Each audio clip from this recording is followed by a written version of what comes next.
अस्सलाम। आज की क्लास के अंदर हम लोग शिया कलेक्शंस करेंगे।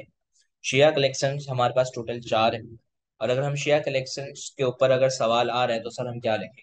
सबसे पहले आप ये बताओगे कि शिया कलेक्शंस हैं तो बहुत सारी, लेकिन चार उसके अंदर फेमस हैं। और शिया हजरात इनको काफी ज्यादा इंपॉर्टेंस देते हैं, क्योंकि इसके अंदर सिर्फ होली प्रॉफिट की सेइंग्स नहीं होती, बल्कि इसके अंदर गाइडेंस ऑफ इमाम भी होती है, जिसकी वजह से उसको काफी ज्यादा इंपॉर्टेंस देते हैं। और आप ये बताओगे जो जितनी भी बुक्स हैं उसके अंदर अप्रोक्सीमेटली सिर्फ 1.5% क्या है, हदीस है।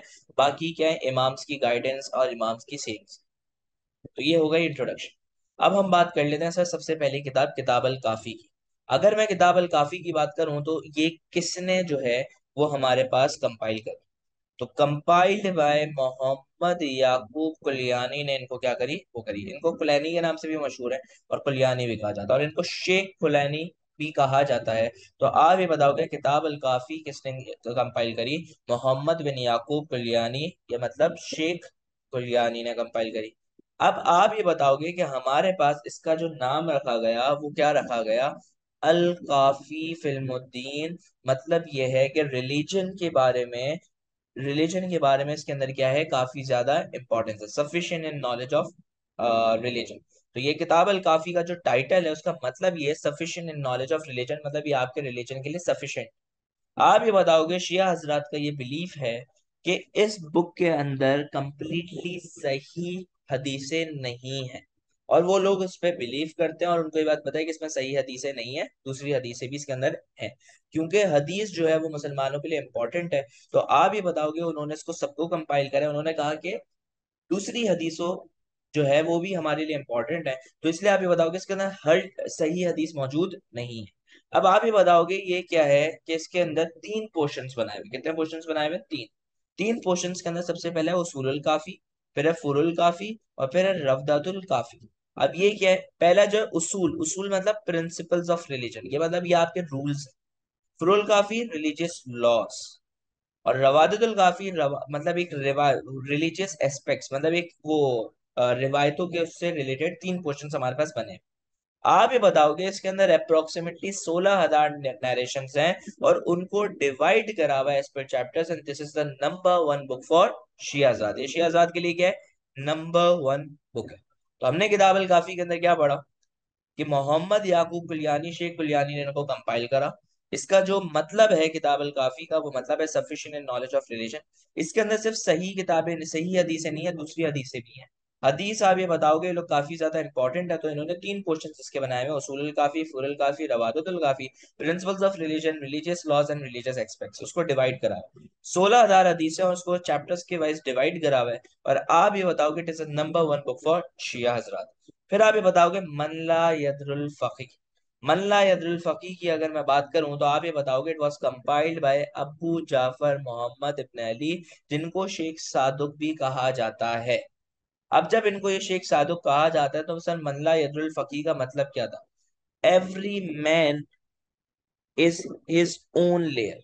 मतलब ये है कि भाई आपकी क्या है, हर बंदे की एक अपनी खासियत है, हर बंदे की एक अपनी वो है, एक दर्जा है। अब आप ये बताओगे इन्होंने भी 9,000 हदीसें कंपाइल करी और इनको टॉपिक वाइज क्या करा, इसको डिवाइड कर दिया। और आप ये बताओगे कि इन्होंने इसके अंदर सनद नहीं ली। सर सनद क्यों नहीं ली? क्योंकि इन्होंने कहा कि सनद अगर हम लिखते हैं तो बुक क्या हो जाएगी, काफी लंबी चौड़ी हो जाएगी, और फिर लोग इंपॉर्टेंट चीज पे फोकस नहीं करेंगे। क्योंकि देखो अगर मैं आपको बड़े नोट्स दूंगा तो आप भाग जाओगे, आप बोलोगे ये क्या है। अगर मैं आपको छोटे नोट्स दूंगा तो आप फौरन पढ़ने शुरू हो जाओगे। तो बुक अगर लॉन्ग होगी तो बच्चे उसको नहीं पढ़ेंगे, लोग उसको नहीं पढ़ेंगे, इस वजह से शेख सादुक ने क्या करा, चेन ऑफ नैरेटर्स नहीं डाली। तो compiled by Abu Jafar Mohammad बिन इब्न अली, शेख सादुक के नाम से मशहूर थे। मल्ला अब्दुल फकी का मतलब है every man is his own layer. और फिर आप ये बताओगे कि हमारे पास क्या है कि 9,044 हदीस इसके अंदर टॉपिक वाइज क्या करी, वो करी।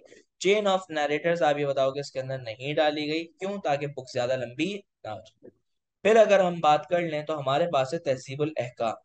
तहजीबुल अहकाम किसने आपके पास वो करी, तो आप ये बताओगे अबू जाफर मोहम्मद इब्न हसन तुसी ने करी, जिनका नाम शेख तुसी के नाम से भी मशहूर है। तहजीबुल अहकाम का मतलब होता है रिफाइनमेंट ऑफ लॉज, मतलब उसको साफ किया जा रहा है, लॉज की सफाई पेश की जा रही है।